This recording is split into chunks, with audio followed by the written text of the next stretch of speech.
recorded a video with Mr. Rohit Sharma, who is the co-founder of the startup Biz Gurukul. Biz Gurukul has also generated millions in revenue till date, and I am a proud member of the community.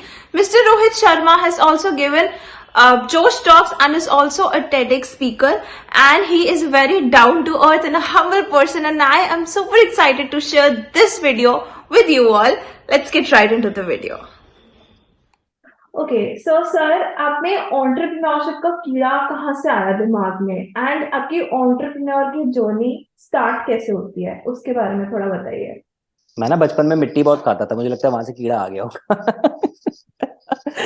Just kidding, but entrepreneurship का कीड़ा ये आया जरूर बचपन से ही था। मतलब उतना छोटा तो नहीं जब मिट्टी खाता था, but when I was in 9th standard, तो तब तक मेरे को ये वाली चीज क्लियर हुई कि यार अगर आपको ग्रो करना है, एक अच्छी लाइफस्टाइल चाहिए, तो उसके लिए जो बिजनेस करना है ना, मतलब बिजनेस जो है, बिजनेस का रास्ता बहुत सही होता है उस वाली चीज के लिए। वो जॉब से उतना अच्छा नहीं हो पाएगा, बिकॉज मेरे फादर को मैंने देखा था जॉब करते हुए, कुछ रिश्तेदारों को देखा था बिजनेस करते हुए, तो मैं हमेशा बिजनेसमैन वाली जो लाइफस्टाइल थी, वो जो रिश्तेदार थे उनकी लाइफस्टाइल मुझे बहुत अच्छी लगती थी।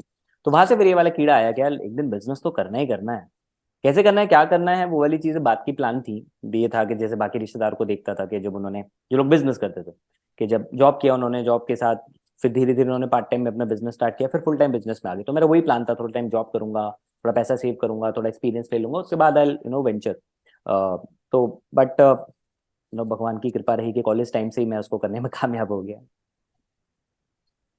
ठीक है, ठीक है। इसके साथ लाइक मेरा नेक्स्ट क्वेश्चन रहेगा, आपने अपनी जर्नी में काफी स्ट्रगल किया है। ऑफ कोर्स एंटरप्रेन्योरशिप जर्नी आसान नहीं होती है, तो आप मेरे को बताइए, आपने अपने स्ट्रगल को एक तो ओवरकम कैसे किया, और दूसरा जो भी आपके रास्ते में रिजेक्शन आई, फेलियर आई, उससे उभर के कैसे आप बाहर आए। देखो मैंने ना क्योंकि मैं पढ़ता था काफी, बुक्स वगैरह में बहुत पढ़ता था, बिजनेस से related motivational books, self help books. तो मुझे एक चीज तो समझ में आ गई थी यार जिंदगी में, कि आपको जब भी फेलियर्स आएंगे, जब भी स्ट्रगल्स होंगे, वो आपको बेहतर बनाने के लिए आ रहे हैं।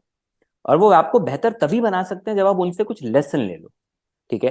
तो मैं हमेशा ये देखता था कि जब भी मुझे कोई ना कोई स्ट्रगल आ रहा है, तो मैं देखता था कि मैं कहाँ वीक पड़ रहा हूँ, या कहाँ कमी छूट रही है, कौन सी स्किल की कमी है, किस चीज की कमी है। तो मैं उस चीज को सीखने में अपना टाइम लगाने लग जाता था। ठीक है। तो जब भी स्ट्रगल आए, तो ये वाला माइंडसेट जो था, इसने मुझे हेल्प किया कि यार ये स्ट्रगल अगर आ रहा है तो ये तुमको बेहतर बनाएगा, कुछ कमी छूट रही है उस पर काम करो। तो I started working on my self. Personal development पे बहुत ज्यादा मैंने ध्यान दिया, सेल्फ डेवलपमेंट पे बहुत ध्यान दिया। तो उसकी वजह से नॉलेज बढ़ी, विजडम बढ़ा थोड़ा, एंड वो स्ट्रगल्स जो है वो धीरे धीरे ओवरकम मैं करता गया।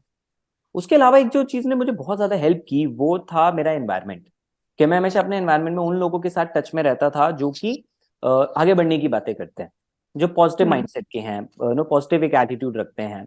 उन लोगों के साथ टच में रहता था, ऐसे वर्कशॉप अटेंड करता था, ऐसी ट्रेनिंग्स अटेंड करता था, तो जहां से मेरे को पॉजिटिव आउटलुक मिलता था, प्लस नॉलेज मिलती थी। ठीक है। तीसरा जो सबसे इंपॉर्टेंट था, I invested in a lot of mentors, coaches, training, workshop, सब खूब सारा पैसा मैंने वहां पे लगाया। जितना कमाता था उसका बहुत अच्छा चंक मैं उधर इन्वेस्ट करता था। तो उसकी वजह से भी बहुत बहुत अच्छा एक मेरे को लर्निंग मिली, उन सारे स्ट्रगल्स को कैसे ओवरकम करते हैं। तो बस लाइफ का पार्ट है, लाइफ तो है ही यार, स्ट्रगल्स के थ्रू ही गुजरेगी। तो वो स्ट्रगल्स के थ्रू लाइफ धीरे धीरे गुजरती गई, और मैं हर बार अपने आप को पिछले वर्जन से एक बेटर वर्जन बनाता गया। ठीक है, पर सर जैसे आपने कहा कि आपने हमेशा अपने आप को पॉजिटिव लोगों के साथ सराउंड किया है, बट एट टाइम जैसा होता है हमारे घर में ही बहुत नेगेटिविटी होती है, हमारे घर पे खुद के लोग सपोर्ट नहीं करते, नेगेटिव इन्वायरमेंट होता है, तो तब क्या करें। मतलब लोग खुद दोस्त तो हम खुद चुन सकते हैं कि अच्छे हैं नहीं, बट घर वाले अगर नहीं सपोर्ट कर रहे हैं तो तब क्या करें। तो देखो, इसके लिए जो सबसे बोल्ड जो स्टेप होता है, वो होता है कि आप घर चेंज कर लो। ठीक है, बाहर रहने लग जाओ। सिंपल है। ठीक है। बट ऑब्वियसली वो मुझे पता है कि प्रैक्टिकली सबके लिए पॉसिबल नहीं। ठीक है ना। मेरे लिए खुद के लिए भी पॉसिबल नहीं था, क्योंकि मैं इमोशनली इतना कनेक्टेड हूँ मेरे पेरेंट्स से। हालांकि वो बड़ा सपोर्टिव थे, लेकिन बहुत बार मन करता था अलग रहने का, बट नहीं रह पाया। इसलिए मैं उतना ज्यादा नहीं रेकमेंड करता। मैं कहता हूँ अगर आपके लिए पॉसिबल है तो गुड, नहीं है तो चिल मारो, कोई दिक्कत नहीं। ठीक है। अब इसका जो इजी जो स्टेप आता है, वो आता है कि आप एक लेवल नीचे वाला जो स्टेप आता है, वो आता है कि आप उनसे प्रॉपर एक ऑनेस्ट कन्वर्सेशन करो अपने पेरेंट्स के साथ। उनको बताओ आप कोई काम कर रहे हो तो क्यों कर रहे हो, आपका उसका पर्पस क्या है, और उस पर्पस में पैसा सबसे लास्ट ऑप्शन रखना आप। ठीक है। भले ही पैसा आपके लिए प्रायोरिटी हो सकता है, लेकिन पेरेंट्स को अगर वो पैसे वाली बात आप दिखा दोगे ना, नहीं जमेगा उनको। इंडियन पेरेंट्स की मेंटालिटी है ही ऐसी, वो बहुत ज्यादा ओवर प्रोटेक्टिव रहते हैं। फॉरेन में ऐसा नहीं होता है राइट, लेकिन इंडिया में है। तो वो आप पैसा नहीं बता सकते वहां पे, आप उनको और चीजें बताओ कि आप जो करियर, फ्यूचर करियर ऑप्शंस आप प्लान कर रहे हो उसमें ये चीज कैसे हेल्प कर सकती है, जो करियर ऑप्शन आप प्लान कर रहे हो उसका कितना अच्छा स्कोप है। और उनको ये बताओ कि आप कुछ सब कुछ छोड़ के नहीं उसके अंदर आप लग रहे हो, आप अपनी पढ़ाई पे भी ध्यान दे रहे हो, आप अपने काम भी कर रहे हो, और उसके साथ में आप कुछ और ऐसा डेवलप कर रहे हो अपने लिए जो फ्यूचर में बहुत ज्यादा हेल्प करेगा, जिसकी रिक्वायरमेंट बहुत ज्यादा है, जिसका स्कोप बहुत अच्छा है, जिसमें पोटेंशियल बहुत अच्छा है। तो जब आप इस तरीके से पेरेंट्स को समझाते हो उनको, तो वो धीरे धीरे आपके साथ अलाइन होने लग जाते हैं। पहली बार में हो सकता है 10% हो या 0 हो, थोड़े दिन बाद फिर से हम्म। उनको उनसे बातचीत करो, तीसरे दिन फिर से उनसे बातचीत करो। अभी मैंने मेरी टेड टॉक में भी बहुत जल्दी रिलीज होने वाली है, उसके अंदर भी मैंने बहुत एक अच्छा ये वाला पार्ट बोला था मैंने कि how to align your parents right. तो उनको, और प्लस उनको आप ये बताओ कि आप सीख क्या रहे हो इस जर्नी में। केवल अपनी अचीवमेंट्स मत बताओ, वो उनको टेम्परेरी लगेगा, तुक्का लगेगा। आप ये बताओ कि आप कैसे डेवलप हो रहे हो, आपने क्या नया सीखा, है ना। और जो आपने नया सीखा वो आपको एज अ पर्सन बेटर बनने में कैसे हेल्प कर रहा है, वो आपको फ्यूचर में करियर में अच्छा बनने में कैसे हेल्प कर रहा है। तो पेरेंट्स पेरेंट्स को अपनी जर्नी का पार्ट बना लो। लोग क्या करते हैं, पेरेंट्स को अलग रख लेते हैं। पेरेंट्स को अपनी जर्नी का पार्ट बनाओ, मिक्स करके चलो, उनको साथ में अलाइन रख के चलो। उनको अच्छा लगेगा। उनको देखो, हर माँ बाप ये चाहता है मेरा बेटा कुछ अच्छा काम करे और अच्छी संगत में रहे। तो मैं जब वर्कशॉप्स वगैरह से आता था, मैं बताता था मेरे पेरेंट्स को मैंने क्या सीखा, मैं बताता था कि कौन कौन दोस्त हैं मेरे, उनके पेरेंट्स क्या करते हैं, मैं ये बताता था। तो जब उनको पता लगा कि इसके जो जिनके साथ ये काम करता है कॉलेज के बाद जाके, उन लोगों के जो पेरेंट्स हैं वो भी अच्छी फैमिली से हैं, सब लोग पेरेंट्स बहुत कुछ अच्छी जगह पे जॉब कर रहे हैं, अच्छे लोग हैं। तो उनको ये वाली चीज सुन के भरोसा हुआ मुझ पे कि बेटा कहीं फालतू आवारागर्दी नहीं कर रहा है, कहीं जाके अच्छी जगह पे अच्छे लोगों के साथ इसका उठना बैठना है। ठीक है। तो इससे भी उनको वो भरोसा करने में और मुझे सपोर्ट करने में उनको हेल्प हुई, उनके लिए आसान हो गया ये बेसिकली। ठीक है। तो ये वाली एक चीज जो है ये आप कर सकते हैं, अपने पेरेंट्स को आप बता सकते हैं। ठीक है। और जो तीसरा, फिर एक इससे भी एक लेवल नीचे का जो, और ये एक बार का प्रोसेस नहीं है, alignment is a repetitive process, एक बार से नहीं होगा, धीरे धीरे धीरे धीरे करके होगा। हो सकता है 3-4 बार में ना ही माने, तो कई लोग तो फिर क्विट कर देते हैं, बट ऐसा नहीं करना चाहिए, थोड़ा टाइम दो, मान जाएंगे। तीसरा जो मैं आपको बता रहा था वो आता है कि आप नहीं कर पा रहे लाइन, कोई बात नहीं है, कोई दिक्कत नहीं है, आप बस चुपचाप अपना काम करते जाओ। ठीक है। और क्या करो कि अगर पेरेंट्स नहीं हो पा रहे आपके साथ अलाइन, कोई दिक्कत नहीं है, बाहर जो है ना अपना एनवायरनमेंट वो आप अच्छा रखो बस। घर पे आपने रहना कितनी देर है, 6-8 घंटे आपने कॉलेज में रहना है, फिर आप बाहर जाके काम करो। मेरे कहने का मतलब है कि आप शिफ्ट नहीं हो सकते, कोई दिक्कत नहीं है, आप लाइब्रेरी में बैठ जाओ, किसी कॉफी शॉप में बैठ जाओ, पार्क में बैठ के काम कर लो, जो करना है करो, घर पे कम से कम टिको फिर आप। ठीक है। हम्म। लेकिन जो चीज पेरेंट्स चाहते हैं वो उनको देते रहो, उनसे आराम से रिस्पेक्ट से बात करो, पढ़ाई पे अपना ध्यान दो। कई लोग कहते हैं कि अभी कल ही मेरे को किसी का डीएम आया, एंड ही सेड कि सर मुझे बीबीएम में आना है, बिज गुरुकुल बर्थडे मीट में आना है, मैंने टिकट वगैरह भी ले लिया है, एंड मेरे ना उस टाइम पे फाइनल एग्जाम्स हैं, तो सर मुझे क्या करना चाहिए। मैंने कहा एग्जाम पे ध्यान दे भाई। स्ट्रेट अवे मेरा आंसर था, मैंने कहा एग्जाम पे ध्यान दो, एग्जाम पे फोकस करो। सीधी सी बात है, आप एक इवेंट में आ जाओगे कोई बात नहीं, अगले साल फिर इवेंट आ जाएगा, कुछ इतना आपको लाइफ में कुछ वैसे कुछ नहीं हो रहा है कि एकदम से इवेंट में आगे पता नहीं क्या हो जाएगा, ऐसा कुछ नहीं है। इन दी एंड वो आपकी मेहनत पे डिपेंड करेगा, क्योंकि इवेंट का मोटिवेशन 4 दिन रहेगा आपको। ठीक है। लेकिन अगर आप एग्जाम्स नहीं दोगे तो उस टाइम पे आप पेरेंट्स के साथ कितनी बड़ी लड़ाई मतलब मोल ले लोगे, आपको अंदाजा भी नहीं है। अब वो आपको काम भी नहीं करने देगा। तो एक तरफ आप बीबीएम में बैठे होंगे, आपको एग्जाम की टेंशन भी सता रही होगी। ठीक है। तो आप ना बीबीएम को ठीक से एंजॉय करोगे, फिर आप जब वापस जाओगे तो वो सारा मोटिवेशन खत्म हो जाएगा, क्योंकि पेरेंट्स आपसे नाराज रहेंगे। प्लस फिर सबके ताने आपको झेलने पड़ेंगे, आपके कॉलेज के फ्रेंड्स, आपकी अड़ोस पड़ोस जो भी लोग आपके टच में होंगे, रिश्तेदार, ये आपके लिए मुश्किल कर देगा। तो मैं लोगों को बोलता हूँ थोड़ा स्मार्टली प्ले करो ना यार, यू नो एकदम से ऐसे पागल मत हो जाओ किसी चीज के लिए, चीजों को प्रॉपरली मैनेज करो, पढ़ाई भी मैनेज करनी है और भी चीजें मैनेज, सब मैनेजेबल है, सब हम्म। मैनेजेबल है। बशर्ते थोड़ी सी बस आदमी को बुद्धि लगानी चाहिए, थोड़ा सा समझदारी लगानी चाहिए, सब कुछ मैनेज हो सकता है। तो इस तरीके मतलब से मैं जो है आप, सॉरी, इस तरीके से आप अपने जो अनसपोर्टिव पेरेंट्स हैं उनको अलाइन कर सकते मतलब मैंने भी ये चीज देखी है कि आपको अपनी लाइफ में ना कुछ चूज नहीं करना। आप सारी चीजें या जो चीजें आपको करनी है आप वो कर सकते हो, बस टाइम निकालना है उनके लिए। हैं। यू कहते हैं डोंट ना हैव कुछ, टू चूज कि अगर मैं ये करूंगा तो ये नहीं कर पाऊंगा। नहीं। वो कहते हैं कुछ पाने आपको। के लिए कुछ खोना नहीं पड़ता, कुछ पाने के लिए कुछ मैनेज करना पड़ता है। तो वो मैनेज हाँ। करना सीखना है। ठीक है। सर मेरे को पता है आपने अपनी जर्नी की शुरुआत नेटवर्क मार्केटिंग से करी थी। हम्म। नेटवर्क मार्केटिंग में आपको वो स्कैम भी हुआ था, मेरे को पता है। तो नेटवर्क मार्केटिंग से बिस गुरुकुल तक का आपका पूरा कैसे हुआ, बिस गुरुकुल कैसे हुआ, पूरी नहीं, जर्नी मेरे को मेरे बताया। साथ थैंकफुली कोई स्कैम नहीं हुआ था, क्योंकि मैंने जब भी कंपनी चुनी तो प्रॉपर नॉलेज प्रॉपर स्टडी करके चुनी। मैंने ऐसी कोई ओके। कभी भी कंपनी नहीं चुनी कि जो कि स्कैम वाली कंपनी हो, या मतलब बहुत ओवर प्रॉमिस दे रही हो, या जिसमें इजी मनी दिख रही हो। Never like that. I focused on the product very, सबसे पहले मैंने प्रोडक्ट के ऊपर फोकस किया। And it was of primary importance to me कि मैं अगर कोई चीज़ प्रमोट करूंगा, कोई चीज़ मैं सेल करूंगा, तो वो लोगों के काम आनी चाहिए, right. So I hmm. Focus on the product in the very beginning. And तो नेटवर्क मार्केटिंग से मुझे बहुत सारी स्किल सीखने को मिली, पैसा भी कमाया ठीक ठाक। ठीक है। इंसान जो मैं बना, जो कॉन्टैक्ट्स बने मेरे, जो नेटवर्क बना मेरा, वो बहुत इंपॉर्टेंट था मेरे लिए। ठीक है। और फिर जब नेटवर्क मार्केटिंग से मैं हटा, तो मैं ऑलरेडी ट्रेनिंग फील्ड के अंदर भी था, तो मैंने वेंचर किया, ट्रेनिंग मैंने देना शुरू किया। एंड साथ में मैंने अपना मतलब मल्टीपल स्टार्टअप्स कुछ मतलब ट्राई किया अलग अलग, not at the same time. एक ट्राई किया नहीं चला, दूसरा ट्राई किया नहीं चला, तो ऐसे दो तीन स्टार्टअप्स नहीं चल पाए। फिर एक चला जनवरी में, पंख के नाम से, इको फ्रेंडली प्रोडक्ट्स का। एंड साथ में मैं केशव सर के साथ ट्रेनिंग बिजनेस भी अपना कर ही रहा था। तो उसके बाद मतलब तो वहां पे ना, मतलब मैं मेरे को एक चीज समझ में आ गई थी कि यार पैसा आएगा मेरे पास। सीधी सी बात है, मुझे ये पता था मैं कामयाब हो जाऊंगा, कामयाब होने से मुझे कोई नहीं रोक सकता। किस चीज से कामयाब होऊंगा, ट्राई करके देखते हैं। क्योंकि वो कोई मेरे पास फिक्स था नहीं ना, आपको चीजें ट्राई करनी होती है। जो मुझे मजा आता था मैं वो करता था। I wanted to be an entrepreneur, मैं स्टार्टअप कर रहा था। I wanted to be a trainer, मैं ट्रेनिंग कर रहा था, राइट। तो ये दोनों चीजें मैं कर रहा था जो मुझे पसंद था।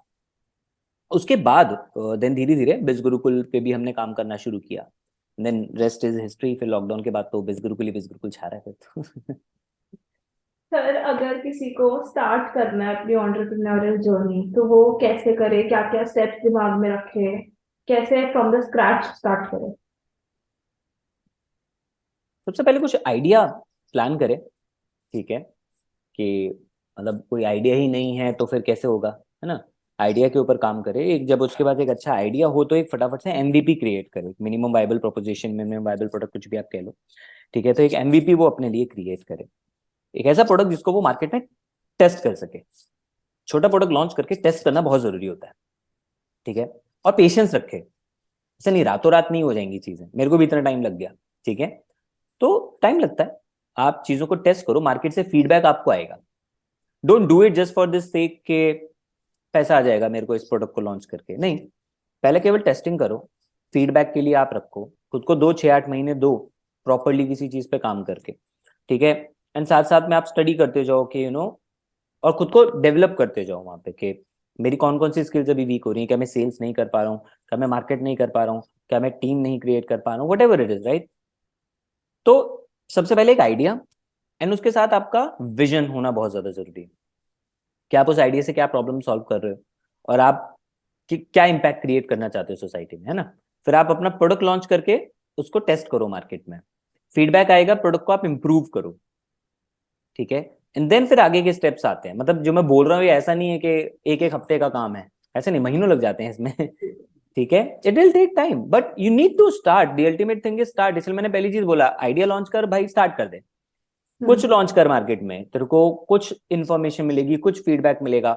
नेटवर्किंग करना स्टार्ट करो, नेटवर्किंग इवेंट्स में जाओ, लोगों से बात करो, कस्टमर से बात करो। आपके आपको कोई ना कोई कहीं ना कहीं कनेक्ट करवाता जाएगा बेटर जगह से, बेटर लोगों से।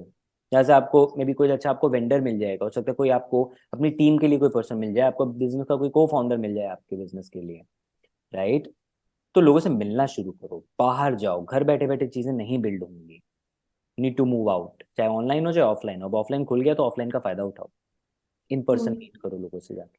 So that's how you can grow business. बाकी की चीजें फिर तो फिर एडवांस लेवल की चीजें हैं फिर कि भाई अब बिजनेस को स्केल अप कैसे करना है, टीम हायर कैसे करनी है, वो सारी चीजें कैसे करनी है। बट स्टार्ट करने के लिए ये पॉइंट्स जो मैंने आपको बताया वो बहुत कारगर साबित होता है। Sir, you started out as a solopreneur, हर कोई अकेले स्टार्ट करते हैं, तो वहां से अब तक जो आपने इतनी बड़ी टीम बिल्ड करी, वो कैसे करी और कैसे मैनेज करते हैं, एंड कैसे लगा कि मैं कर लूंगा, मतलब टीम जरूरत है? देखो जब टीम बनाने की बात आती है ना, तो हमने हमेशा दो चीजों पे फोकस किया है। नंबर एक, क्या ये पर्सन हमारे कल्चर के साथ मैच कर रहा है, ठीक है। एंड नंबर टू, क्या ये हमारे विजन के साथ अलाइंड है। ठीक है, तो विजन के साथ अलाइन होने का मतलब ये है क्या जो हम करना चाह रहे हैं क्या ये उसको लेके मतलब फील करता है वही वाला पैशन या वही वाली एनर्जी या इंटेंशन इसका है अच्छा कि हाँ ये डेफिनेटली जिस रोल के लिए हम इसको हायर कर रहे हैं उसमें ये अच्छा करना चाहता है। ठीक है, एंड देन वर्क कल्चर, क्या ये पर्सन टीम वर्क में बिलीव करता है, क्या ये पर्सन लोगों के साथ काम करने में बिलीव करता है, क्या ये पर्सन यू नो जहाँ काम कर रहा है वहां पे कुछ अपना अच्छा इनपुट देने के ऊपर बिलीव करता है। तो इन दोनों चीजों को हमने ध्यान रखा। तो जो भी पर्सन जो होता है तो क्या होता है बिजनेस के इनिशियल स्टेजेस में आपके फ्रेंड्स फैमिली रिलेटिव्स इन सब से आपको जो क्लोज सर्कल होता है आपका आपको वहां से टीम मेंबर्स मिल जाते हैं अपने लिए। ठीक है, हमारे साथ भी यही हुआ, पारस ज्वाइन, कार्तिक ज्वाइन, ठीक है। बट देन धीरे धीरे फिर हमें बाहर से भी हमें हायरिंग की फिर जरूरत हुई जब हमें स्केल करना था, टीम एक्सपैंड करनी थी। तो जैसे जैसे अलग अलग रोल हम प्लान करते गए, जैसे जैसे ग्रो करने के लिए हम प्लान करते गए तो नए नए प्रोसेसेस नए नए डिपार्टमेंट्स हमारे दिमाग में आए कि अच्छा ये भी कर सकते हैं, ये एक नया डिपार्टमेंट बना सकते हैं, ये बना सकते हैं, डिजाइनिंग का बनाएंगे, सोशल मीडिया बनाएंगे, ट्रेनर एक्विजिशन चाहिए बिकॉज नए कोर्सेज लाने हैं, अफिलिएट सपोर्ट बनाना है, कस्टमर सपोर्ट बनाना है। तो ये सारी की सारी अलग अलग जब हमने डिपार्टमेंट प्लान करते गए तो अकॉर्डिंगली हमें टीम की जरूरत होती गई। तो टीम की जो स्किल्स थी उसके हिसाब से उसके ऊपर हम काम करते गए कि इस रोल के लिए क्या स्किल सेट चाहिए उसको ध्यान में रखते थे। एंड देन ये ध्यान में रखते थे कि कौन सा पर्सन जो है वर्क कल्चर और हमारे विजन के साथ अलाइंड है। तो शुरू में जान पहचान वाले लोग आए, बीच में भी आए, लेकिन जो मेजर जो हायरिंग थी हमारी वो फिर हमने बाहर से करी। naukri.com हो गया, लिंक्डइन हो गया, वेबसाइट से आ गए, बहुत सारी जगह से फिर लीड्स आई हमारे पास, तो उनको हम हायर करते हैं। What mindset one should have while he starting his entrepreneurial journey? एक लर्निंग माइंडसेट होना चाहिए सबसे पहले, मोस्ट इंपॉर्टेंट, क्योंकि ऑन्टरप्रेन्योरशिप मैं तो बोलूंगा ऑन्टरप्रेन्योर इक्वल्स लर्नर या सक्सेसफुल ऑन्टरप्रेन्योर इक्वल लर्नर। ठीक है, आप हम्म। ऑन्टरप्रेन्योरशिप में कामयाब हो ही नहीं सकते जब तक आप सीखने के लिए ओपन नहीं। हर चीज से सीखोगे आप। मैं आपको आज का इंसिडेंट बताता हूँ, जस्ट अभी हुआ मेरे साथ। मैं चायोस में बैठा हुआ था एंड वहां पे जो चायोस के को फाउंडर हैं राघव, ही वाज देयर। ठीक है, तो he came to have a meeting with someone. ठीक है, और जो पर्सन आए थे जो बातचीत सुन के मुझे लगा, क्योंकि वो जस्ट बराबर वाली टेबल पे बैठे हुए थे, वो बातचीत सुन के मुझे लगा that he would have been the operational head of Domino's. ठीक है, and then I guess D Mart में भी कुछ उनका था या वी मार्ट में समथिंग कुछ ऐसा था। ठीक है, तो मैं वहां साइड में बैठा हुआ था और मैं उनकी बातें सुन रहा था। ठीक है, बस मैं दिखा ऐसा रहा था कि मैं अपना काम कर रहा हूँ सो दैट ऑकवर्ड ना फील हो, बट मैं उनकी बातें सुन रहा था। तो आप ऐसे भी सीख सकते हो, आप हर किसी से सीख सकते हो। और वहां से मुझे इतने गोल्डन नगेट्स मिले ना, मतलब पहली बार किसी एंटरप्रेन्योर के साथ एकदम ऐसे मैं बराबर में बैठ के, मतलब apart from Keshav sir and other people, but एक बड़े बिजनेस के मालिक के बराबर में बैठ के मैं उनकी बातें सुन रहा था। राइट, तो लर्नर होना पड़ेगा आपको अगर आपको कामयाब होना एंटरप्रेन्योरशिप में। So that is first mindset. Second mindset would be quit ना करने का। ठीक है, क्योंकि आपको, और you can say a fighter mindset. ठीक है, एक वॉरियर माइंडसेट जिसको कहते हैं, क्या भाई ठीक है चैलेंज आ रहा है, हेड ऑन में लूंगा उसको, क्या आई सेल थ्रू, आई सी, फेल हो गया कोई बात नहीं, कुछ सीख लूंगा, नहीं हुआ आगे बढ़ूंगा, बट नो हार नहीं मानूंगा मैं। तो ये जो वॉरियर माइंडसेट है वो जरूर उसके अंदर होना चाहिए। ये दो सबसे इंपॉर्टेंट जो माइंडसेट है, जो एटीट्यूड है ना, वो एक सक्सेसफुल एंटरप्रेन्योर बनने के लिए चाहिए। सर आपने जैसे बोला entrepreneur is equal to learner, तो मेरे को आपसे पूछना है आप वो एक लाइन कैसे डिफाइन करोगे बीच में कि एक लर्नर है और एक अपना मतलब लाइफस्टाइल जी रहे हो आप। फॉर एग्जांपल मैं हर समय होता है मैं हसल हसल हसल कर रही हूँ, मेरे को लगता है मैं फिर भी कम कर रही हूँ, तो मेरे को मेरे फ्रेंड्स बोलते हैं थम जा नेटफ्लिक्स देख ले थोड़ा सा एंजॉय कर ले, लाइफ एंजॉय करने को बनी है। तो उसमें डिफरेंस कहाँ कैसे लाए? आपका मन आपको बता देता है। जब आपका मन कर रहा होता है नेटफ्लिक्स देखने का, आपका मन बताता है आपको ना कि मन कर रहा है नेटफ्लिक्स देखने का, लेकिन आप उस टाइम पे रुक नहीं, मुझे तो अभी हसल करना है, फिर आप साइड में रख के लग जाते हो हसल करने के लिए। तो आपका मन आपको बता देता है, अपने गट की सुनो ना बात, अपने मन की सुनो, मन क्या कह रहा है, और मन जो कहता है वो करो। खुश रहना बहुत ज्यादा जरूरी है ना। आप एक वेब सीरीज ना देख के आप कितना ही काम कर लोगे, राइट। तो टाइम रखो अपने लिए, रिक्रिएशन का टाइम रखो, रोज रखो, if not every day, at least once a week रख लो, वीकेंड पे रख लो, राइट। तो मेरा जो मन करता है मैं करता हूँ, और आज से नहीं, मैं पहले से कर रहा हूँ। ऑल्दो मैं पहले की मेरी प्रोग्रामिंग मैंने ऐसी कर रखी थी कि मैं नहीं भी रह रहा था एंटरटेनमेंट, मुझे फर्क नहीं पड़ रहा था, मेरे काम मेरी एंटरटेनमेंट था।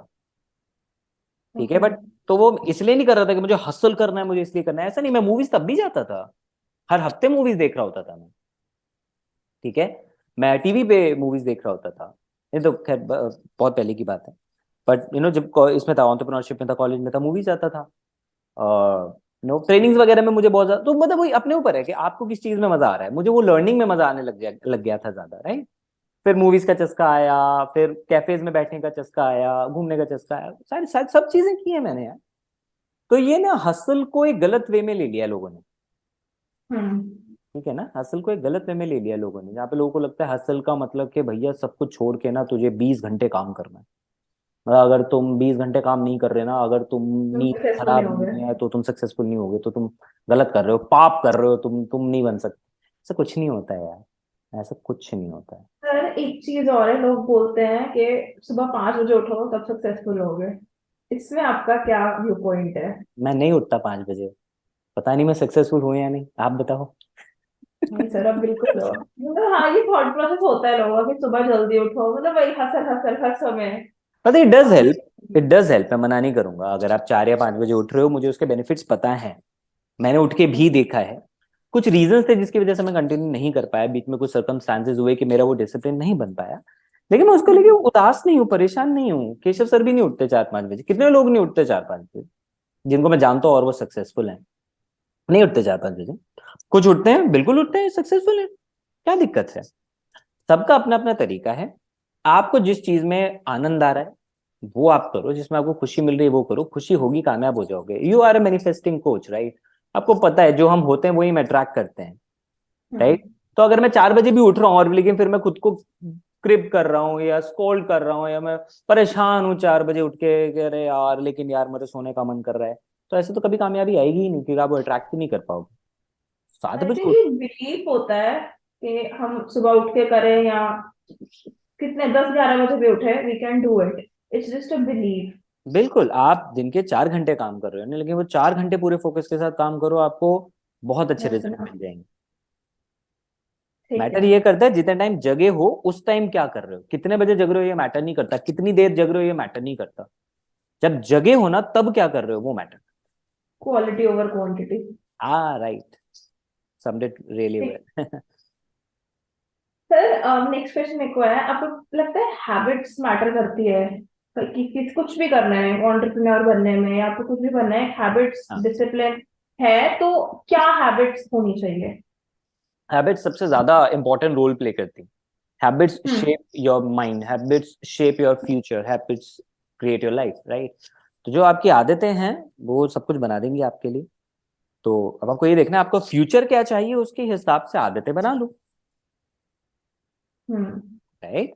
तो अगर आपको एक अच्छी बॉडी चाहिए, हेल्दी रहना है, तो वॉक की आदत डालो, अच्छी डाइट की आदत डालो, अच्छी स्लीप की आदत डालो, पानी पीने की आदत डालो। जबरदस्ती आदत डालनी पड़ती है, कुछ दिन लगते हैं आदत बनने में, धीरे धीरे बन जाती है। और 21 days। डिपेंड्स, बहुत सारी वो हैं, थ्योरीज हैं। कोई 21 डेज कहता है, फिर एक नई थ्योरी आई है 66 डेज की, कभी कोई 90 डेज बोलता है। मैटर नहीं करता यार, मैं तो ये बोलता हूँ ये टाइम वाइम सोचो ही मत, क्योंकि उस टाइम के बाद फिर आप एफर्ट लगाना बंद कर देते हो। मुझे ये बात समझ में हाँ। आई है एक जगह से, मैंने कुछ सीखा था। तो एक बात मुझे समझ में आई कि ये मान के मत चलो कि आसान होगा, क्योंकि तुम ये सोच लेते हो कि कुछ दिन के बाद आसान हो जाएगा। तो फिर तुम सोचते हो अरे कितने दिन के बाद, अच्छा इतने दिन तक मेहनत करनी पड़ेगी उसके बाद आसान हो जाएगा, लेकिन यार ये तो अभी भी नहीं लग रहा मुझे आसान होगा। ये सोचो ही मत, मैं ये सोचता नहीं, मैं सोचता हूँ ठीक है हर दिन उठ के जद्दोजहद करनी पड़ेगी, हर दिन हम्म। मेहनत करनी पड़ेगी, मेरे को बाहर निकल के वॉक करने के लिए खींचना पड़ेगा खुद को, मैं रेडी हूँ उसके लिए। और क्योंकि मैंने ये अपना लिया है इसलिए मैं इस एक्सेप्टेंस मोड में हूँ कि हाँ डिसिप्लिन बनाना है तो भाई रोज एफर्ट डालना पड़ेगा। ऐसा कभी नहीं होगा कि 60 डेज 90 डेज 365 दिन के बाद अपने आप होने लग जाएगा, नहीं होगा अपने आप, गारंटी है नहीं होगा। आप किसी भी इंसान से पूछ लो, वो खुद जाते हैं डिसिप्लिन बनाते हैं, निकलते हैं घर से बाहर, खुद किसी के साथ नहीं होता है, चाहे आप कितने भी साल लगा लो। आदत ये हम्म। आपको जरूर लग जाती है कि आपको उसके बिना अच्छा नहीं लगता है, ठीक है। लेकिन आपको बहुत सारे दिन, मतलब कई, थोड़ा काफी अच्छा टाइम होने के बाद वो चीजें इजी हो जाती हैं। लेकिन तब भी कई दिन हम्म। ऐसे होंगे जिसमें आपको खुद को पुश करना ही पड़ेगा, ठीक है। तो डिपेंड्स कि आप क्या रिजल्ट चाह रहे हो, अकॉर्डिंगली आप अपनी हैबिट्स बनाना शुरू करो। कई लोग वैसे ही हैबिट बनाना शुरू कर देते हैं, मैं आज कल से जल्दी उठूंगा, लेकिन उठने का पर्पज क्या है आपको अगर ये नहीं पता, तो आप वो आदत कभी नहीं बना सकते। सर अगर एंटरप्रेन्योर बनना है तो क्या हैबिट्स होनी चाहिए? क्या हैबिट्स होनी चाहिए? वही जो मैंने बोला, लर्नर, ठीक है, डर हम्म, निकालो अपने अंदर का, मतलब जिस चीज से डर लग रहा है कर लो, सेल से डर लग रहा है कर लो, नेटवर्किंग से डर लग रहा है करो, बुक्स हम्म, पढ़ने आदत नहीं है डालो जबरदस्ती। मैं तो बोलूंगा मतलब लर्निंग सबसे इंपॉर्टेंट चीज है, लर्निंग और कॉन्टैक्ट्स बिल्डअप करना एक एंटरप्रेन्योर के लिए सबसे इंपॉर्टेंट है, और सेल्स, ये तीन चीजें, ठीक है, इन तीन के ऊपर काम करना अपना शुरू कर दो, इनकी हैबिट बना लो। ठीक है। And 5 and books. And and एक और चीज बताता हूँ, बहुत इंपॉर्टेंट एक चीज बताता हूँ, आपने आदत की बात करी है, ब्रेनस्टॉर्मिंग की आदत, सोचने की आदत, दिमाग क्रिएटिव। चलाने की आदत। हाँ, मतलब आप बैठ जाओ, कॉफी शॉप में बैठ जाओ, लाइब्रेरी में बैठ जाओ और सोचो कि मेरा गोल है, इसको कैसे अचीव करना है, इतनी सेल्स का टारगेट है, ये मुझे कैसे पूरा करना है, ये मेरा प्रोडक्ट है, इसको मैं और बेटर कैसे कर सकता हूँ, कस्टमर एक्सपीरियंस को बेटर कैसे कर सकता हूँ, आफ्टर सेल्स सर्विस को कैसे बेटर कर सकता हूँ। एक एक पॉइंट्स को, जो बिजनेस के अलग अलग प्रोसेसेस हैं, उनके ऊपर आपको ब्रेनस्टॉर्म करने की अपनी एक आदत बनानी होगी। रेगुलरली बैठो, हफ्ते में एक दिन निकालो या आधा दिन निकालो, उस दिन काम मत करो, उस दिन बैठ के देखो कि मैं जो कर रहा हूँ उसको और बेटर कैसे बना सकता हूँ, बहुत अमेजिंग रिजल्ट्स वहां से क्रिएट होंगे फिर आपके पास। ये मैंने राज शमानी का पॉडकास्ट सुना था विद भुवम भम। हम्म। उसमें यही चीज बोली थी। भुवम भम बोलते हैं कि मैं 1 घंटा 1.5 घंटा बैठा रहता हूँ और सीलिंग को देखता रहता हूँ और हाँ सोचता रहता हूँ। वहां हाँ से ही ब्रेनस्टॉर्म आइडियाज फॉर हाँ, जो भी वो सीरीज वगैरह बनाते हैं। एब्सोल्युटली, बिल्कुल यही करना है। उस टाइम बैठ जाओ, थोड़ी देर तक दिमाग नहीं चलेगा, ठीक हम्म। है, लेकिन धीरे धीरे जब चलना शुरू होगा फिर रुकेगा नहीं। बहुत अच्छे अच्छे आइडियाज देता रहेगा फिर वो। सर, 5 बुक्स जो आपने अब तक बहुत सारी बुक्स पढ़ी है मेरे को पता है, तो उन सब में से 5 बुक्स ऐसी कौन सी होगी जो आप कहोगे पढ़नी चाहिए? It will shape you in mind set, personal development, everything. जो 5 ऐसी बुक्स, वाइटल बुक्स जो पढ़नी चाहिए। सबसे पहले I would suggest the secret, ठीक है, because I am a firm believer in the science of manifestation and law of attraction, तो पढ़नी चाहिए, डेफिनेटली पढ़नी चाहिए, ठीक है। Second one would be rich dad poor dad, वो आपका जो माइंडसेट है वो बिजनेस को लेके बहुत अच्छा डेवलप करेगी, अगर आप एक एंटरप्रेन्योर बनना चाहते हो तो।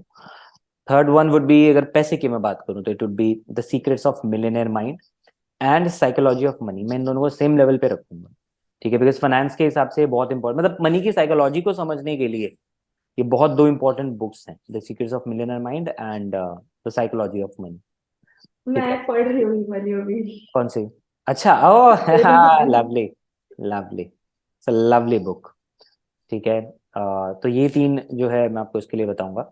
उसके अलावा अगर आप, जैसे आप एंटरप्रेन्योरशिप के ऊपर आप बात कर रहे हो, अगर आप उस फील्ड के अंदर आप, या इनफैक्ट उससे पहले भी प्रोडक्टिविटी के लिए मैं आपको बोलूंगा एटॉमिक हैबिट्स, हर किसी को पढ़नी चाहिए, और यहाँ पे भी मैं सेम लेवल पे रखूंगा 3 किताबों को रादर, क्योंकि मैं कैटेगरी वाइज जा रहा हूँ, मैं कोई बुक्स के नाम के हिसाब से नहीं जा रहा, मैं कैटेगरी वाइज जा रहा हूँ, तो 5 से ज्यादा भी हो सकती है, ठीक है। हम्म।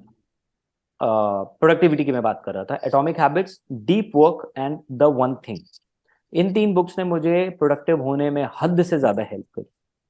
तो the one thing, atomic habits and deep work, ये उनको पढ़नी चाहिए, लोगों को पढ़नी चाहिए। अ, फिर तो ना, अगर मैं मतलब, खैर स्पिरिचुअलिटी को लेके तो फिर बहुत सारी हैं, Bhagavad Gita Buddha ikigai. Ikigai, I don't know, मतलब मैंने नहीं पढ़ी उतनी इकिगाय, थोड़ा बहुत ही मैंने नहीं कॉन्सेप्ट पढ़ी। देखा है, मैंने नहीं, ध्यान नहीं ओके। दिया, मेरे को फील नहीं हुआ कि मुझे उसकी इतनी जरूरत पड़ी, ठीक है। You can read start with why, in fact अगर कोई इंसान एंटरप्रेन्योरशिप में जाना चाहता है, कुछ भी अपनी लाइफ में जाना चाहता है, तो आप इन दोनों को सेम कैटेगरी में रख सकते हो, स्टार्ट विद व्हाई को रख सकते हो और इकिगाय को रख सकते हो, ठीक है ना। तो मतलब जो आपने बोला बेसिक बुक्स है, मैं थोड़ा सा कुछ आगे की सोचा था कि मैंने कौन कौन सी पढ़ रखी है, हम्म। अभी इतनी पढ़ ली है ना कि फिर नाम याद करने पड़ते हैं कि कौन कौन हाँ। से पढ़ ली। बट आई वुड सजेस्ट लोगों को ना केस स्टडीज पढ़ो यार, बिजनेसेस की केस स्टडीज पढ़ो, आप सैपोज की पढ़ो, आप शू डॉग पढ़ो बाय फिल नाइट, आप जो भी अच्छे वेंचर्स की केस स्टडीज हैं पढ़ सकते हो। अभी मैं अन अकेडमी की बुक पढ़ा था, अन स्टार्टअप, ठीक है, वो पढ़ा मैंने, देन डिजिटल बूमिंग स्टार्स पढ़ी बाय मनीष पांडे, ठीक है। तो बुक्स तो मैं खैर बहुत पढ़ता रहता हूँ। अभी रिसेंटली हालांकि मैं थोड़ा माइंडसेट स्पिरिचुअलिटी और थोड़ा उस वाले डोमेन में था, तो मैं पढ़ रहा था कन्वर्सेशंस विद गॉड, 3 बुक्स की सीरीज है, अमेजिंग सीरीज है, तो मैं वो पढ़ रहा था। तो खैर ऐसे रिकमेंडेशन तो मैं फिर 200 बुक्स की बता सकता हूँ। खैर फिलहाल जो मैंने आपको बताया वो 5 कैटेगरी जो है वो बहुत ज्यादा हेल्प करेंगी किसी भी बिगिनर को, ठीक है। या अगर आप बिगिनर आप नहीं हो, आप थोड़ा आगे भी बढ़ चुके हो, तो भी ये बुक्स मतलब हर लेवल पे हेल्प करती हैं। मतलब ये तो बुक ऐसी है कि रिफ्रेश बटन दबा देती हैं आपका, ठीक है ना। आपको अपने बिजनेस साइकोलॉजी को बेटर करना है, आप केस स्टडीज पढ़ना शुरू कर दो। आपको माइंडसेट, आपको प्रोडक्टिविटी बढ़ानी है, जो मैंने प्रोडक्टिविटी वाली 3 बुक्स बताई वो पढ़ सकते हो। आपको साइकोलॉजी समझनी है फाइनेंस और मनी को लेके, पैसा आप ज्यादा अट्रैक्ट करना चाहते हो अपनी तरफ, तो साइकोलॉजी ऑफ मनी और the secrets of millionaire mind पढ़ लो। तो ये वाली चीज है। बिजनेस माइंडसेट, आप रिच डैड पुअर डैड पढ़ लो। इसमें से मैंने मैक्सिमम बुक्स पढ़ रखी है। ओह लवली यार, गुड टू नो दैट। बहुत कम सर लोग इन होते हैं जो एक्चुअली, जो मैं नाम बताता हूँ वो पढ़ रखी होती है उन्होंने। इनमें ग्रेट। सभी सारी बुक्स पढ़ी भी हुई है हमारे ये बुक देखो, शेल्फ में। ये देखो। सर आपने जो बोला बिजनेस केस स्टडीज पढ़ो, तो वो लाइक ऑनलाइन भी तो मिल जाएगी। बिजनेस केस स्टडीज ना ऑनलाइन आपको बहुत लिमिटेड मिलती हैं। अगर आप किसी की बुक पढ़ रहे हो, किसी ने बायोग्राफी लिखी है, किसी ने ऑटोबायोग्राफी लिखी है, किसी ने like shoe dog, it's an autobiography, right? तो उस बंदे ने ना बहुत सारी स्टोरीज बताई होती हैं, 200-300 पेज की बुक में, बहुत अमेजिंग ज्ञान बताया होता है। वो आपको यूट्यूब वीडियो से नहीं मिलेगा, वो आपको ऑनलाइन गूगल गूगल से नहीं मिलेगा। उसके लिए आपको बुक ही पढ़नी पड़ेगी। मतलब मैं ही नहीं कह रहा कि बुक ही लो और गूगल और वो मत करो, वो भी करो, मैं भी करता हूँ, उसमें क्या है, ठीक है? लेकिन अगर आपको बुक पढ़ने का मौका मिल रहा है ना किसी बिजनेस के बारे में, तो बुक पढ़ लो, वो आपको बहुत ज्यादा नॉलेज। जैसे लाइक मैंने देखा था बिजनेस केस स्टडीज ऐसी तो अच्छी अच्छी कंपनी जैसे H&M हो गई, शनैल हो गई, इस इनकी, तो आप कौन से कंपनीज की बिजनेस केस स्टडीज कह रहे हैं? देखिए मैं कह रहा हूँ, आप सबसे पहले तो अपनी इंडस्ट्री से रिलेटेड पढ़ लो, बेस्ट है। तो ठीक है। एडटेक की बात है, जो मैंने बोला, अनअकैडमी की मैंने बात बोली, ठीक है। शू डॉग का क्योंकि नाम बहुत ज्यादा सुना था तो मुझे पता था, सचिन तेंदुलकर को मैं बहुत ज्यादा आइडलाइज करता था, ठीक है, तो उनकी तो मेरे हम्म। को वैसे ही पढ़नी ही थी तो वो तो खैर एक अलग जॉनर हो गया। बट ये था कि आप सबसे पहले अपनी इंडस्ट्री के बारे में आप देख लो कि वहां पे जो जो अच्छे अच्छे वेंचर्स हैं उनके बारे में आप पढ़ लो। अदरवाइज जो ग्लोबली बहुत रेप्यूटेड वेंचर्स हैं, आप उनकी जो है लिस्ट निकाल लो गूगल से कि किस किस की बुक्स अवेलेबल हैं और उनको पढ़ लो। लाइक जैपोज में इसलिए कह रहे हो क्योंकि कस्टमर एक्सपीरियंस के हिसाब से उससे अच्छी कोई कंपनी है ही नहीं। आप उनके ओके। कस्टमर सर्विस में कॉल करके कोई कहीं का एड्रेस पूछोगे ना, वो तक बता देते हैं। वो कभी कस्टमर को मना नहीं करते हैं। तो that level of commitment towards the customer, that's why customer love okay. That, right? तो वो वाली चीजें हैं कि आप अपने हिसाब से फिर देख के, और इसके लिए क्या, आप बुक समरी देख लो यूट्यूब पे, थोड़ा सा आपको पता लग जाएगा अच्छा बुक किस बारे में है। और हम्म। अगर आप वाइब कर रहे हो उसके साथ, तो आपको पता लग जाएगा ना वहां से इस बुक में क्या क्या लिखा हुआ है, क्या बताया हुआ है, किस चीजों के बारे में बातचीत है। तो आपको खुद डिसाइड करने में हेल्प हो जाएगी कि मुझे ये वाली बुक ले लेनी चाहिए क्योंकि उससे मुझे ये वाली चीज सीखने को मिलेगी, I want to learn that. आपको क्यूरियस कर देगी। जिस बुक की तरफ आपका इंक्लिनेशन बढ़े वो वाली पढ़ लो। ठीक है सर, आपने फर्स्ट बुक मेंशन की थी सीक्रेट, मेरी भी वो फेवरेट बुक है। तो मेरे को पूछना है मैनिफेस्टेशन लॉ ऑफ अट्रैक्शन ने आपकी लाइफ में कैसे हेल्प किया है अब तक, और क्या आप मेडिटेट करते हो? मैं पहले क्वेश्चन का आंसर करूंगा कि आज तक जो भी कुछ अचीव किया लाइफ में वो सब लॉ ऑफ अट्रैक्शन की वजह से किया है, ठीक है। 95% of the time it was conscious, 5% hmm. It was a bit unconscious, क्योंकि बीच बीच में नहीं कर रहा था मैं उतना अप्लाई। बट एक जो इंटरनल एक जो फेथ होता है वो फिर दोबारा डेवलप हुआ, दोबारा वो चीजें मैनिफेस्ट करी, बहुत कुछ मैनिफेस्ट किया। मतलब इतना तक मैनिफेस्ट किया है कि मैं एक स्टोरी टेलिंग शो कर रहा था एंड उसमें मैं परफॉर्म कर रहा था, और उसमें द ग्रेट एक्टर मिस्टर आशीष विद्यार्थी वो वहां पे एज अ गेस्ट आए हुए थे। एंड मैंने ये तक मैनिफेस्ट किया था कि वो मेरा नाम 2 बार लेंगे कॉम्प्लीमेंट करते हुए। उन्होंने एग्जैक्टली 2 बार नाम लिया मेरे का, आज तक वो वीडियो है मेरे पास, मैंने शेयर भी की हुई है मेरे यूट्यूब चैनल के ऊपर। तो इतना एक्यूरेटली भी मैंने मैनिफेस्ट किया हुआ है चीजों को, ठीक है। Be it people in the life, be it the kind of income that I want to have, be it the kind of work culture that I have, be it the kind of name and fame that I want to have, सब कुछ, सब कुछ manifest किया हुआ है मैंने, ठीक है। और अब भी करता हूँ आगे की चीजों के लिए, ठीक है। And I am a meditator but not a regular meditator, okay. ठीक है। I want to, I am trying to, देखते हैं, कुछ ना कुछ एफर्ट लगा रहे हैं उसके ऊपर। किस किस तरीके से उसको मैं करूंगा वो भी मेरे लिए भी रहस्य है। नो बट आई नो कि मैं मतलब मेडिटेशन में रेगुलरली मैं जाना चाहता हूँ और कर लूंगा मैं उसकी तरफ हूँ थोड़ा सा incline. It's amazing if sorry. You do it. It's amazing if you do it. या मैंने बोला मैं आई am a meditator but I am not regular meditator. पर जब जब भी करता हूँ I have seen amazing benefits of it. तो डेफिनेटली मैं बहुत जल्दी उसको रेगुलर मोड पे ऊपर लेकर आऊंगा। ठीक है सर, आपके लिए डिफरेंस क्या होता है बिटवीन वेल्थ एंड मनी? क्या क्या होता है, मैं समझा नहीं आपका क्वेश्चन। वेल्थ और मनी, इसको आप डिफरेंशिएट कैसे करोगे? मतलब हमको मनी के पीछे भागना चाहिए या वेल्थ क्रिएट करनी चाहिए, और दोनों में फर्क क्या होता ना देखो, सबकी अलग अलग डेफिनेशंस होती हैं वेल्थ और मनी को लेके। मेरा थोड़ा सा ये मानना है, मनी तो हो गया, चलो आपके पास पैसा है ना। है? वेल्थ इज समथिंग जो होता है कि जो पैसा आपको ना फ्रीडम भी दे दे। सिर्फ पैसा होना आपको फ्रीडम नहीं देता है ना। आपने पैसा इस तरीके से बिल्ड किया कि वो पैसा आपको पैसा बना के दे रहा है। हम्म। अब आपको पैसे के लिए काम नहीं करना पड़ रहा है। फाइनेंशियल फ्रीडम आप उसको कह सकते हो। That will be a wealth. You know, एक अच्छी हेल्थ है आपके पास, that is also a wealth, right. तो वेल्थ जो है ना, वो आप इतना लिमिटेड डोमेन में नहीं डिफाइन कर सकते। बट अगर आप सिर्फ पैसे वाली वेल्थ की आप बात कर रहे हो, तो मेरे हिसाब से तो वो वही होता है कि जो आपको और पैसा बना के देता रहे, ताकि आप फ्री हो जाओ। ठीक है, ताकि आप फ्री होके वो चीजें कर सको जो आपको और ज्यादा खुशी देती है। हम्म। ठीक है सर, मेरा लास्ट क्वेश्चन ये रहेगा कि जब आप छोटे हो गए, जैसे आपने कहा आपने 9th क्लास से सोच लिया था मेरे को एंटरप्रेन्योर कर बनना है, बिजनेस में जाना है, तो मतलब कभी सोचा था कि इतनी बड़ी कंपनी बनाऊंगा, कैसे हैंडल करूंगा, कैसे होगा सब, सैलरी देना एम्प्लॉय को, सब मैनेज करना इतने बड़े लेवल पे कैसे? तो सोचा था कभी आपने? मतलब डर डर लगता है अंदर से एट टाइम्स इस एज में सोचने पे तो। तो जब मैं छोटा था मैंने इतना सब नहीं सोचा था, क्योंकि मैंने इतना बड़ा कोई बिजनेस देखा ही नहीं था, है ना। देखा था चाचा ओके। या और भी जो अगर कोई और रिश्तेदार थे, तो देखो काइंड ऑफ सोलोप्रेन्योर्स, एक दो लोगों का स्टाफ। तो मुझे समझ में आया कि ठीक है, मतलब इतना तो मैनेज हो जाता है, ये तो आसानी से मतलब कर ही रहे हैं हम्म। लोग, है ना। बस हाँ, मुझे वो सरदर्दी नहीं चाहिए थी जो मैं देखता था, कि यार चिल्लाना पड़ता है लोगों पे, और मैं ऐसा बिजनेस नहीं करना चाह रहा था। कि आई वांटेड थोड़ा टेंशन फ्री वाला बिजनेस रहे। तो मैं वो मैनिफेस्ट काइंड ऑफ सोचता था कि मैं ऐसा बिजनेस करूंगा जिसमें टेंशन ना हो। मैं ऐसा करना चाहता था। ठीक है। तो मैंने उतना ज्यादा डिटेल में तो ऑब्वियसली मुझे नहीं पता था कि बिजनेस में क्या क्या कितना कितना होता है, तो मैं उस स्टेज पे इतना तो नहीं सोच पाया था। लेकिन विद टाइम जैसे जैसे नॉलेज हुई, टाइम बीतता गया, बिजनेसेस देखे, कंपनीज देखी, काम कैसे होता है वो देखा, चीजों को पढ़ा, दूसरों से सीखा, गाइडेंस ली, तो फिर धीरे धीरे क्लियर होने लग गया कि ये चीजें होती कैसे हैं, है ना। हम्म। इसलिए आपकी लाइफ में हर टाइम एक बिजनेस मेंटर का, मतलब मेंटर का होना जरूरी होता है। For me it was Keshav sir. तो वहां से मुझे क्लियर होता गया, और भी फिर बीच बीच में मैं और भी मेंटर से ट्रेनिंग लेता गया, कोचेस से ट्रेनिंग लेता गया। तो हर स्टेज पे जो मैंने बोला कि लर्निंग बहुत जरूरी है, तो हर स्टेज पे मैं लर्न करता गया, और अगली चीज अपने आप मेरे को क्लियर होती गई कि कैसे होगा। डर डेफिनेटली लगा जब बिस गुरुकुल की भी टीम बढ़ रही थी, तो डेफिनेटली डर तो तब भी लग रहा था थोड़ा सा, कि यार अच्छा हम कैसे मैनेज करेंगे, लेकिन मुझे ये पता था मैनेज हो जाएगा। डर इस चीज का नहीं था कर पाऊंगा या नहीं, ये डर था।